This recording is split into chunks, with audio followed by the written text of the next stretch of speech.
J'ai un certain nombre d'excuses avec un certain nombre de pouvoirs. J'excuse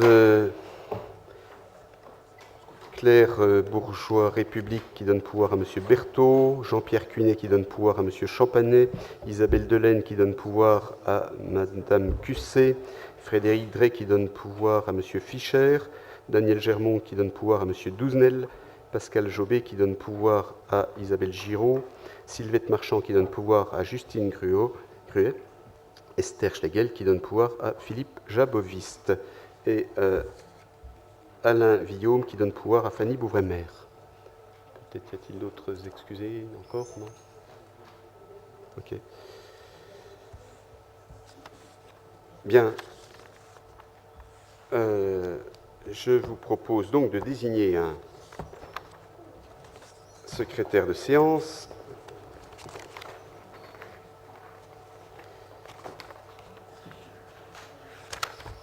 Alors, le secrétaire de séance, et en l'occurrence la secrétaire de séance, par ordre alphabétique, Bourgeois République, mais elle n'est pas là, donc Bouvray-Mère. Oui. Donc, Fanny Bouvray-Mère est secrétaire de séance. Si vous n'y voyez pas d'inconvénient, et à l'unanimité, vous êtes désigné. L'approbation du précédent compte-rendu. Donc, déjà vous dire que suite aux remarques de l'anté-précédent compte-rendu, donc nous avons fait les rectificatifs pour lesquels nous étions engagés et vous avez dû avoir un nouveau compte-rendu avec un nouveau document qui vous a été donné. Simplement, je pense qu'à l'avenir, on ne va peut-être pas ressortir un nouveau document, mais inscrire dans le compte-rendu suivant les modifications qui pourraient avoir été demandées. Des remarques sur le précédent compte-rendu? Nous ne l'avons pas, enfin moi personnellement je ne l'ai pas eu, je n'ai eu que le dernier compte-rendu mais pas celui d'avant. En tous les cas, il est sorti, donc s'il n'est pas arrivé jusqu'à vous, je vérifierai qu'il le soit dans les... Non, pas le précédent, voilà ce que j'ai bien compris ça. Mais donc, il a été sorti, je pense que c'est pas très bon de sortir un nouveau document parce qu'en fait, il y a eu un premier et ce qui est important, c'est éventuellement de prendre en compte les remarques qui ont été données et qui sont inscrites dans le compte-rendu suivant. Il me semble que c'est mieux comme ça. Et voilà, c'est simplement pour préciser la procédure. Mais on vérifiera que chacun l'ait, bien évidemment, sous la nouvelle formule. Donc sur ce compte-rendu du précédent conseil, y a-t-il des remarques? Je n'en vois pas. S'il n'y a pas de remarques, je considère qu'il est adopté à l'unanimité. Je vous donne communication des décisions prises par l'exécutif. Oui. Par contre, moi j'ai un commentaire à faire sur le dernier compte-rendu. Je pensais que vous parliez de celui d'avant. Et moi, sur le dernier compte-rendu, ma langue a fourché lorsque j'ai fait mon discours. Je parlais de Jean-Pierre Chevènement comme Premier ministre, évidemment non. Il était ministre de l'Intérieur à l'époque. Et il y a eu des corrections de fait dans le compte-rendu, mais pas celle-ci de correction. Donc s'il était possible, juste de la corriger. Voilà. Bien évidemment. Alors, j'ai pas voulu la corriger comme ça sans que vous en parliez, parce que je me disais que c'était peut-être un fantasme ou non, c'est pas un fantasme. Mais c'est vrai que la méthode Cohen de M. Douzenel a été corrigée, mais pas mon erreur à moi. Alors, dommage. Effectivement, donc on donnera le vrai poste de M. Chevènement, qui fut ministre de l'Intérieur. Je vous remercie. Et non pas Premier ministre. Je vous remercie. Bien, je considère qu'on a déjà causé du précédent compte-rendu, on n'y revient pas. Donc sur l'exécutif, donc vous avez donc les décisions qui ont été prises par l'exécutif dans le cadre des délégations du pouvoir. Est-ce que vous avez des questions? Oui. Oui, pardon. Merci, Monsieur le maire. Vous avez donc mis à disposition des locaux pour des artistes. Et j'aimerais bien savoir combien la ville paye pour ces loyers, parce qu'ils sont de sommes assez modiques. Alors, ils sont encore plus modiques que ça, mais je vais laisser Jacques. Oui, je vous remercie de me donner la parole, Monsieur le député maire. Surtout que c'est la première fois que je m'exprime au sein de ce conseil municipal. J'arrose. La réponse est simple. Nous avons négocié avec les propriétaires de telle façon à ce qu'ils nous prêtent les locaux. C'est-à-dire que nous versons 0 € de loyer aux propriétaires. Voilà. Vous avez la réponse. Je précise que c'est d'ailleurs indiqué dans les conventions de la page 2, convention 17, 18, 19, 20. Et puisqu'on en parle, je voudrais féliciter Jacques du travail qu'il a fait avec Jean-Philippe pour cette opération qui est probablement d'ailleurs une opération à caractère expérimental au niveau national, puisque c'est ce qui nous a été dit. Et puis remercier les propriétaires, parce que les propriétaires ont effectivement mis à disposition gratuitement. Donc c'est au-delà de toute espérance. Donc effectivement, en fait, après le prêt de la boutique est relativement modeste. Il va de 20 € à 100 € en fonction de la durée de mise à disposition et du type de boutique. D'autres marques? Bien, donc vous avez pris acte. Je vous propose de passer au rapport numéro 1, création de poste, Isabelle Mangin, création et suppression. Merci, monsieur le député maire. Il est proposé de modifier le tableau des effectifs par des créations et des suppressions de postes au conservatoire à rayonnement départemental et à l'école des beaux-arts. En ce qui concerne le conservatoire, il s'agit de permettre à un agent titulaire de valoriser son concours de professeur d'enseignement artistique. De la même manière, afin d'assurer la continuité du département des musiques actuelles, il est nécessaire de conserver les 2 professeurs pour les disciplines desquelles des concours n'ont pas été récemment organisés et ne sont pas prévus dans les 2 ans. Concernant l'école des beaux-arts, afin d'assurer la continuité de l'enseignement artistique à l'école des beaux-arts, sachant qu'aucun concours ne sera organisé dans les 2 ans, il est nécessaire de pouvoir proposer un nouveau contrat aux professeurs actuels dans l'éventualité où aucun titulaire ne répondrait à la vacance du poste. Il est proposé au conseil municipal de créer 2 postes de professeurs d'enseignement artistique de classe normale à temps complet, c'est-à-dire 16 heures, à la date du 1er septembre 2014. De créer 2 postes de professeurs d'enseignement artistique de classe normale à temps non complet, c'est-à-dire 7 heures, à la date du 1er septembre 2014. De supprimer au 1er septembre 2014 un poste d'assistant d'enseignement artistique principal de première classe à temps complet, un poste d'assistant d'enseignement artistique principal de deuxième classe à temps complet, 2 postes d'assistant d'enseignement artistique principal de deuxième classe à temps non complet, c'est-à-dire 7 heures, et de modifier en conséquence le tableau des effectifs de la ville de Dole. Merci, Madame l'adjointe au personnel. Des questions? Oui. Et Monsieur le député maire, je voulais éclairer simplement notre Assemblée pour dire que voilà, je remercie l'Assemblée de suivre cette proposition, parce que quand on est arrivé aux affaires, moi j'ai trouvé une situation avec 3 agents dont les lettres, j'allais dire, de remerciement étaient prêtes. On m'a expliqué que voilà, c'était terminé parce que des dispositions réglementaires faisaient que ça n'était pas possible. Si, c'est possible. Et parce qu'on répond à l'attente d'une part des usagers de ces 2 écoles. On a là 3 enseignants qui travaillent bien, qui sont reconnus. Et quant au cas du 4e agent, elle était en train d'être recrutée par le conservatoire de Montbéliard, parce qu'on ne répondait pas à sa titularisation.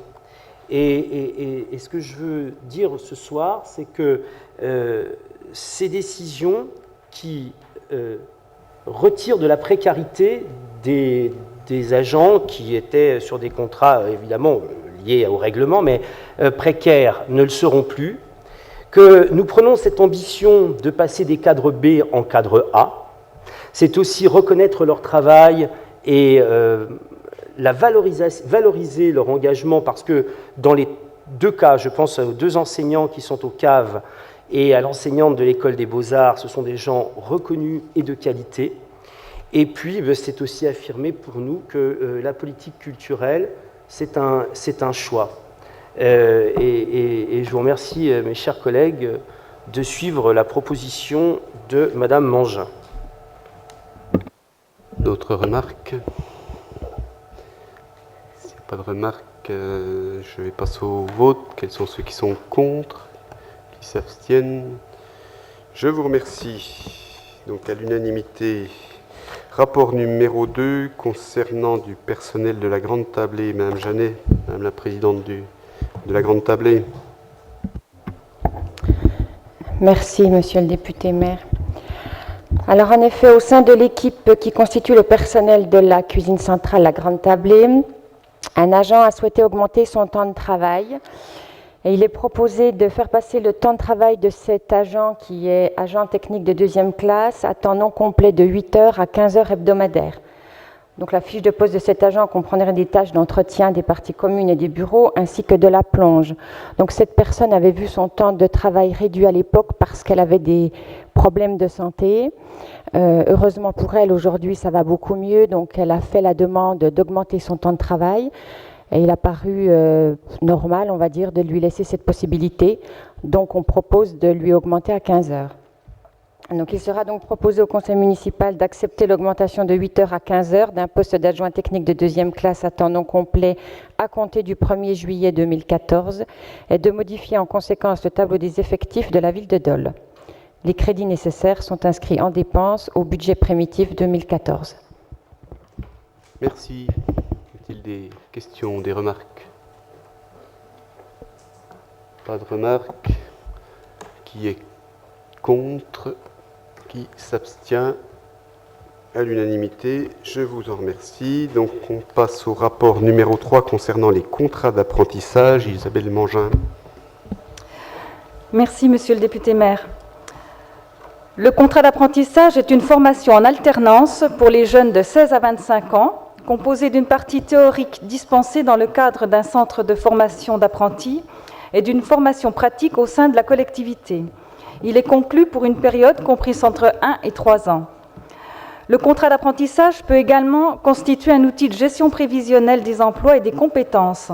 En effet, il permet de planifier les ressources humaines à moyen ou long terme et offre une transition intéressante dans la perspective d'un futur départ à la retraite, par exemple.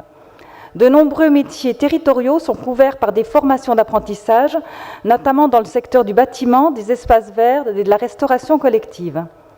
L'apprenti perçoit un salaire déterminé en pourcentage du SMIC et dont le montant varie en fonction de l'âge du bénéficiaire et de sa progression dans le cycle de formation.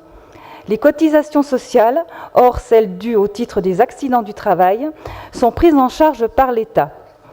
Ainsi, il est proposé au conseil municipal de proposer la gestion de 10 contrats d'apprentissage par an, soit 4 maximum pour le 2e semestre 2014, et d'autoriser Monsieur le député maire à signer les contrats d'apprentissage ainsi que les conventions avec les CFA. Les crédits nécessaires sont inscrits en dépenses du budget 2014. Merci, Mme Mangin. Y a-t-il des questions, des remarques?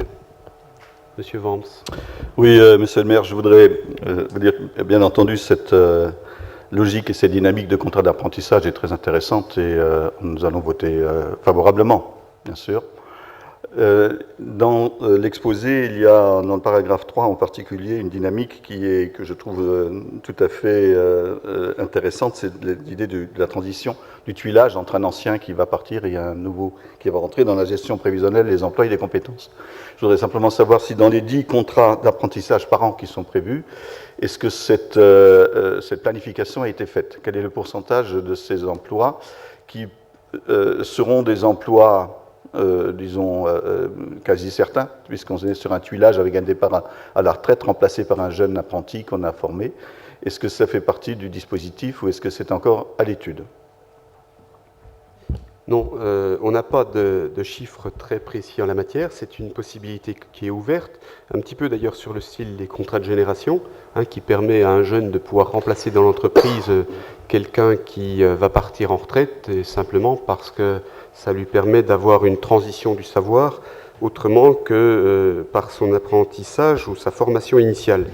En tous les cas, il nous semble important de montrer une réelle implication et donc de dire aux jeunes Dolois il y a des formations initiales avec un certain nombre de structures et c'est très bien. Et à côté de ces formations traditionnelles, eh bien, il y a la formation par alternance. Et la formation par alternance, on y croit. Et la formation par alternance, c'est une vraie formation. Et la formation par alternance, souvent, très souvent, et presque tout le temps, débouche sur un emploi, même si, bien évidemment, l'emploi n'est pas forcément dans la structure, dans la collectivité ou dans l'entreprise qui a initié le contrat d'apprentissage. Donc, c'est pour ça qu'on se dit que c'est bien de toujours expliquer à tout le monde que les contrats d'apprentissage, que l'apprentissage et puis que la formation par alternance, c'est bien, mais il faut prendre notre responsabilité. Et la responsabilité de la collectivité, ça n'est pas le maire qui doit appeler en permanence toutes les entreprises et tous les artisans, les coiffeuses et les autres, pour leur demander de prendre des apprentis. On peut le faire, ça. On va le faire. Et on va faire en sorte que les entreprises doloises, quand elles sont dans une réflexion, une logique, de pouvoir avoir le soutien de la collectivité quand c'est des moments difficiles, mais il faut aussi qu'elles puissent savoir qu'on compte sur elles pour ouvrir des contrats d'apprentissage. Mais ça ne suffit pas. On a, nous, des métiers intéressants, des métiers spécifiques. Alors il y a bien évidemment tout ce qui est administratif, le personnel de secrétariat, les personnels techniques, mais il y a des métiers, on peut parler de l'informatique. L'informatique, c'est quelque chose qui aujourd'hui offre quelques débouchés, mais aussi les espaces verts, mais aussi la restauration collective. Donc c'est des métiers qui sont quelquefois d'ailleurs même en tension, et sur lesquels un contrat d'apprentissage, pour quelquefois une durée guère supérieure à 2 ans, amène un jeune à une formation et la formation amène à un emploi.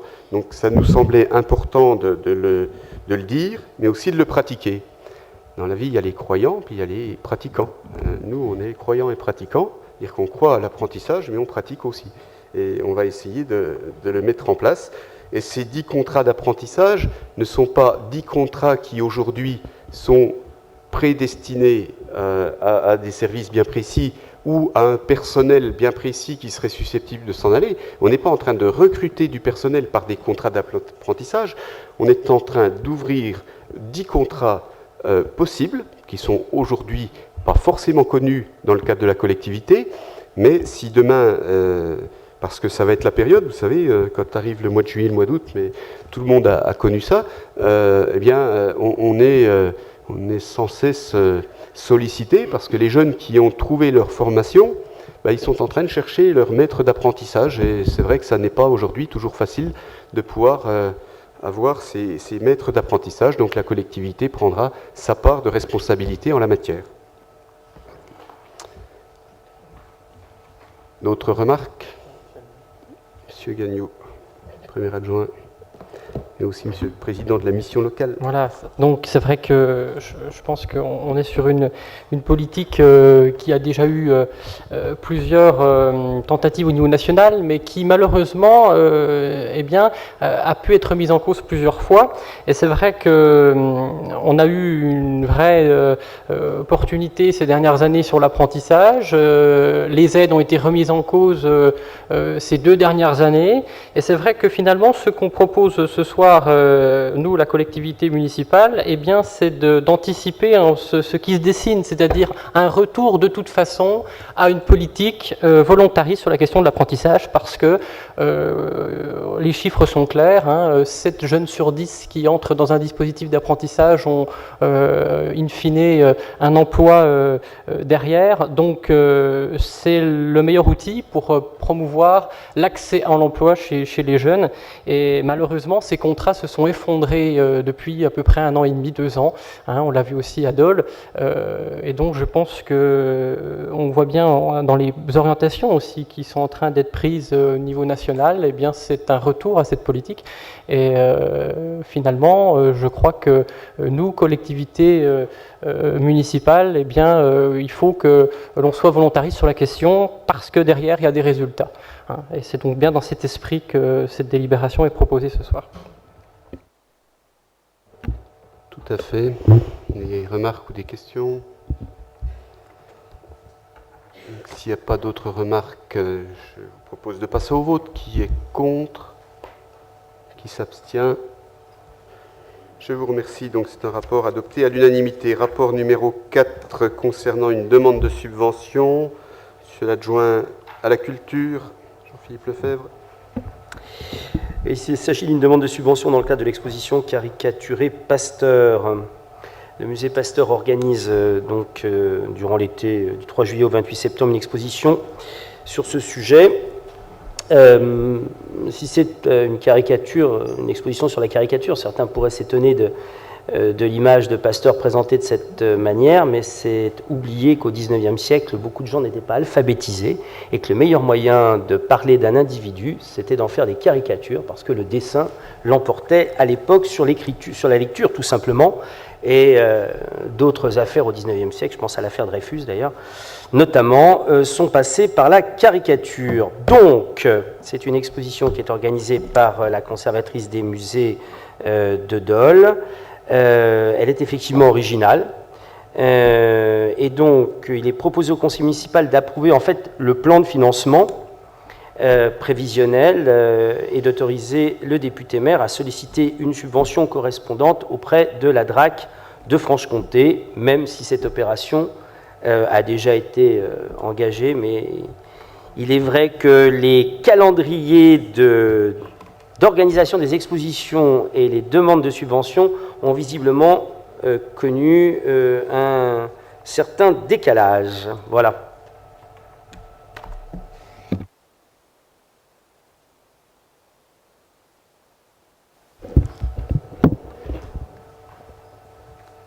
Des remarques ou des questions? Pas de questions. Qui est contre? Qui s'abstient? Donc, dossier, demande votée à l'unanimité. Je vous remercie. Donc, on passe au rapport suivant sur la subvention à l'association du Secours populaire français. Toujours Jean-Philippe Lefebvre.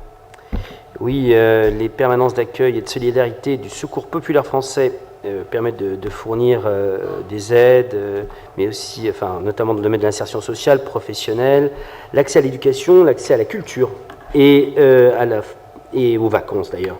Et afin de collecter des fonds pour faire face à l'accroissement constant des demandes de familles, l'association a organisé diverses animations et a sollicité pour ce faire une subvention.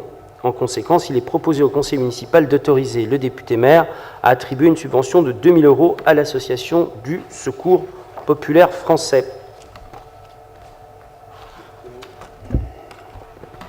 Des remarques?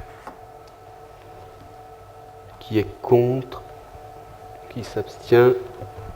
Donc, subvention unanime. Merci. Rapport suivant concernant le déclassement du domaine public d'une petite partie de la rue de Crissé. Philippe Jaboviste. Merci, monsieur le député maire. La gare de l'Abdugue, actuellement, elle abrite des logements. Et donc, le propriétaire dispose d'un vaste espace public desservi par la rue de Crissé. Alors cette place, elle a perdu sa fonction réelle d'esplanade voyageurs. Et M. Vandel, propriétaire actuel de l'immeuble, donc, se propose d'agrandir sa propriété par l'acquisition d'une parcelle de 390 mètres carrés environ, qui permettrait aux occupants de l'immeuble de bénéficier d'un espace privatif, côté ouest. La parcelle sollicitée ne représentant pas d'intérêt pour la collectivité, sa vente peut être envisagée sous réserve de l'aboutissement, évidemment, d'une procédure de déclassement du domaine public. Il est donc proposé au conseil municipal d'approuver l'engagement d'une procédure de déclassement et de charger monsieur le député maire de désigner à cette fin un commissaire enquêteur. Merci. Y a-t-il des remarques, des questions? Oui. Oui, j'aimerais savoir le prix du terrain si la procédure de déclassement aboutit, s'il vous plaît. À quel prix sera-t-il? Pour le moment, il ne s'agit pas de la vente. Il s'agit d'un déclassement. Je crois que c'est derrière moi. J'ai bien compris. C'est bien. Il s'agit en fait d'une zone qui est donc dans le domaine public de la ville, qui restera à la ville, mais qui passe du domaine public au domaine privé de la ville. Et si on souhaite vendre après, eh bien on pourra vendre. Mais pour le moment, on en est sur le déclassement, donc il n'y a pas de prix, puisqu'il n'y a pas d'offre. Et ça n'est pas à vendre, ce sera une autre décision, mais pour laquelle il faudra demander donc l'avis des domaines publics avant et éventuellement s'entendre sur un prix. Mais à ce jour, il n'y a aucun prix n'a été avancé, aucune négociation n'a été engagée, quoi. Mais le but, c'est bien que M. Vandel puisse acquérir c'est une demande de M. Vandel, mais la première chose à faire, on ne peut pas vendre une route. Oui. Non, mais je ne doute pas que vous le sachiez, mais je l'explique un petit peu aux uns et aux autres. Donc on ne peut pas vendre une route, puisque c'est du domaine public. Donc quand on veut éventuellement céder par la suite un espace, donc on ne peut pas non plus vendre un espace qui est dans le domaine public, une place, un rond-point, quelque que ce soit. Donc il faut déjà le transférer et le déclasser du domaine public en domaine privé de la commune. Après, effectivement, on peut le vendre. Mais on peut le vendre. Rien ne nous oblige à le vendre, rien n'oblige le propriétaire de la dite maison à l'acheter. Simplement qu'il a sollicité, c'est pas d'aujourd'hui je crois, donc cette demande. Donc pour le moment, on fait la première marche de l'opération, c'est-à-dire qu'on le met dans le domaine public, dans le domaine privé, excusez-moi, de la ville. Et après, il faudra réfléchir, parce que je pense qu'il faut faire attention à ce qui sera vendu si un jour on le vend. Parce que vous voyez, vous avez l'ex-ligne Grévy, chère à tout le monde, bien évidemment, et surtout aux contribuables de l'époque, qui desservait donc sous l'avenue du Maréchal Juin, et on peut passer de cette rue de Crissé pratiquement jusqu'au Templier, à la Commanderie, sous le pont. Et bon, c'est quelque chose qui peut être assez sympathique, assez agréable. Donc il faudra s'assurer, s'il devait y avoir vente, s'il devait y avoir cession, à qui que ce soit d'ailleurs, il faudra s'assurer qu'on puisse passer de la rue de Crissé à cette propriété de RFF, et y avoir un chemin significatif pour pouvoir rentrer. Parce qu'on ne sait jamais, on peut imaginer que dans quelques années, peut-être quelques décennies, ces espaces-là reprendront un certain intérêt, peut-être pas forcément pour y mettre un train ou un tramway, mais tout simplement pour y faire du vélo ou pour se promener à pied. Donc c'est une des possibilités. Et moi, j'avais dit au service, je souhaitais absolument qu'on déclasse, c'est une chose, mais on n'est pas en train de vendre. Donc je comprends votre question, mais aujourd'hui, il n'y a rien d'établi, et ce qui est déclassé aujourd'hui n'est pas forcément vendu demain. Et s'il devait y avoir une vente, d'abord il faudrait attendre une offre précise, il faudrait que les domaines s'expriment, puis il faudrait qu'on regarde comment on peut faire pour continuer à maintenir une perspective d'avenir avec cette ligne RFF derrière, quoi, je pense. D'autres questions ? Donc là, il s'agit vraiment du déclassement, et pour le coup, il s'agit de nommer le commissaire enquêteur qui, bien évidemment, auditionnera tous ceux qui souhaitent. Je vous invite d'ailleurs à y aller auprès du commissaire enquêteur, parce que en général, les commissaires enquêteurs, ils ne voient que les gens qui sont défavorables à des projets. Mais ceux qui sont favorables, tout comme ceux qui sont défavorables, peuvent évidemment aller auprès du commissaire enquêteur, et il mettra tout ce que vous lui dites dans les résultats de sa commission, et ça nous permettra de prendre une décision définitive par la suite. S'il n'y a pas d'autres questions, d'autres remarques, quels sont ceux qui sont contre, qui s'abstiennent? Je vous remercie. Donc ce rapport étant adopté à l'unanimité, on passe au rapport numéro 7 sur les échanges de terrain entre la SCI Les Murs et la ville de Dole. Sévine Cailly. Merci, monsieur le député maire. L'un des volets du projet de rénovation urbaine engagé au quartier d'Émilie Pasteur consistait à améliorer et compléter le réseau viaire existant. À ce titre, une nouvelle voie baptisée rue de Savoie a été percée entre l'avenue Foch et avenue du Hamel. La réalisation du carrefour rue de Savoie, avenue du Hamel, exige un espace légèrement plus étendu que ce que ne permettent aujourd'hui les emprises publiques existantes. C'est ainsi qu'il conviendrait d'amputer d'environ 25 mètres carrés la propriété voisine de la SCI, les murs, sur laquelle est implanté un atelier d'entretien de véhicules.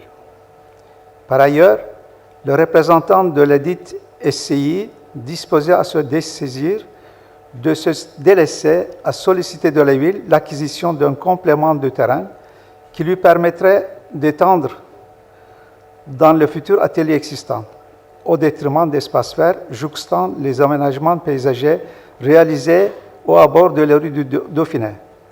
La surface convoitée représente environ 660 mètres carrés. À l'issue de discussion, il a été convenu entre les deux parties de réaliser l'échange des parcelles suivantes. Cession par les SCI Les Murs à la ville de Dole des deux parcelles cadastrées, section, c'était numéro 231 et numéro 232, de contenance respectifs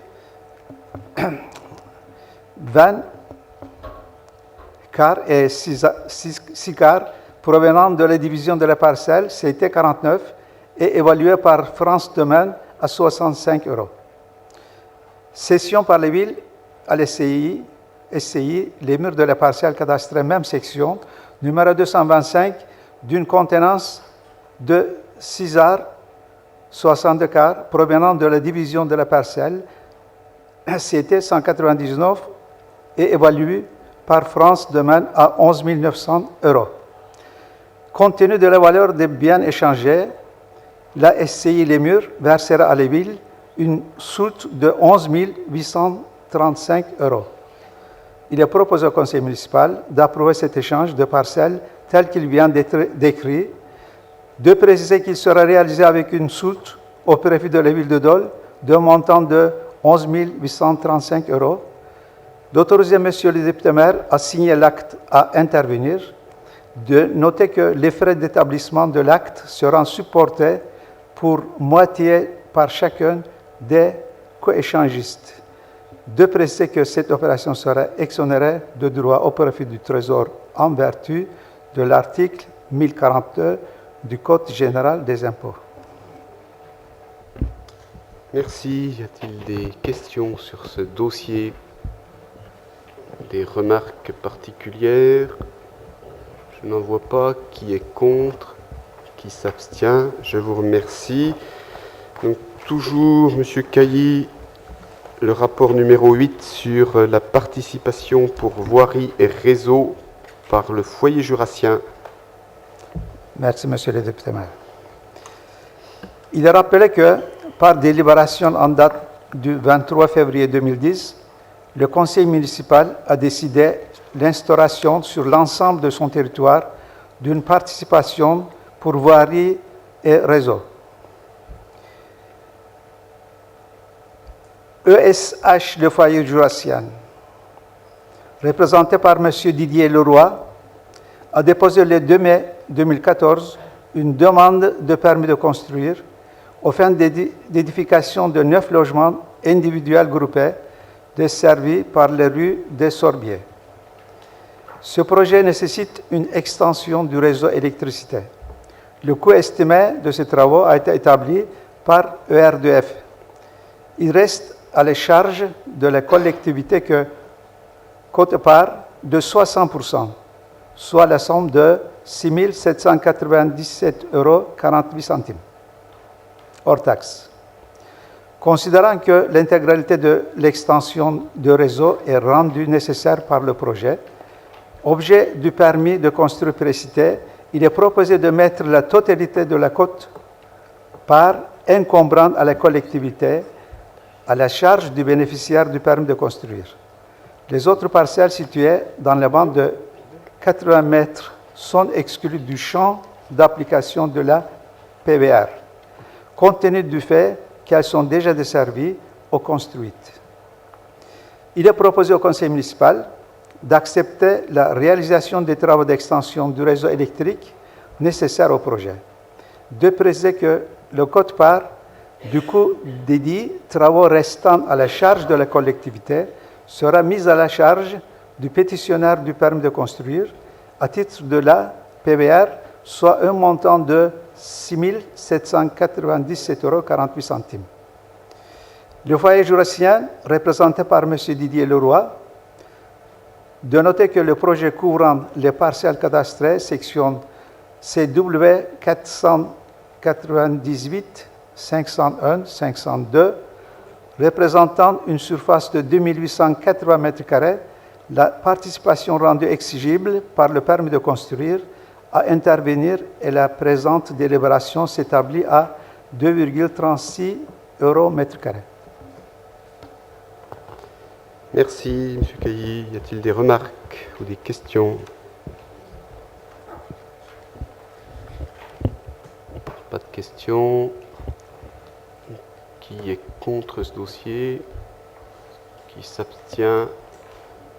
Je vous remercie.